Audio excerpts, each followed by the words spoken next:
Phone call తో మీ బంగారాన్ని విడిపించి ప్రెజెంట్ మార్కెట్ రేట్ కే కొని బ్యాలెన్స్ అమౌంట్ ని క్యాష్ గా లేకపోతే సమానమైన బంగారాన్ని మీకిస్తుంది అక్షయ గోల్డ్ హబ్. దేశంలోని వాహనదారులు సామాన్యులకు త్వరలో భారీ షాక్ తగిలే అవకాశం కనిపిస్తోంది.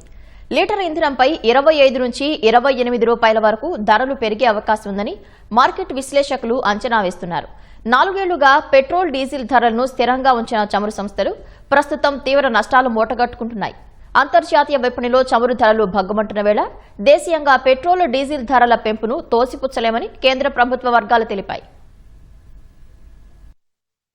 అంతర్జాతీయ మార్కెట్లో ముడి చమురు ధరలు మండిపోతున్నాయి. ఫిబ్రవరి 28న ఇరాన్పై అమెరికా, ఇజ్రాయెల్ దాడులు చేయడం మొదలుపెట్టిన తర్వాత ప్రపంచ చమురు రవాణాకు కీలకమైన హర్మూజ్ జలసంధిని ఇరాన్ మూసివేయడంతో గ్లోబల్ మార్కెట్లో క్రూడాయిల్ ధరలు రికార్డు స్థాయికి చేరాయి. గతేడాది చమురు బ్యారెల్ ధర $70 ఉండగా పశ్చిమాసియాలో ఉద్రిక్తతల కారణంగా ఈ వారం ఏకంగా $126 తాకింది. ప్రస్తుతం కాస్త శాంతించిన $110 పైనే పలుకుతోంది. ఈ ప్రభావం భారత్పై చూపే అవకాశాలున్నాయని ఆర్థిక నిపుణులు అంచనా వేస్తున్నారు. వంట గ్యాస్ ధరలు పెంచబోమని కేంద్రం ఇప్పటికే స్పష్టం చేసినప్పటికీ కమర్షియల్ గ్యాస్, విమాన ఇంధన ధరలు భారీగా పెరగడంతో సామాన్య ప్రజల్లో భయాందోళన వ్యక్తమవుతోంది.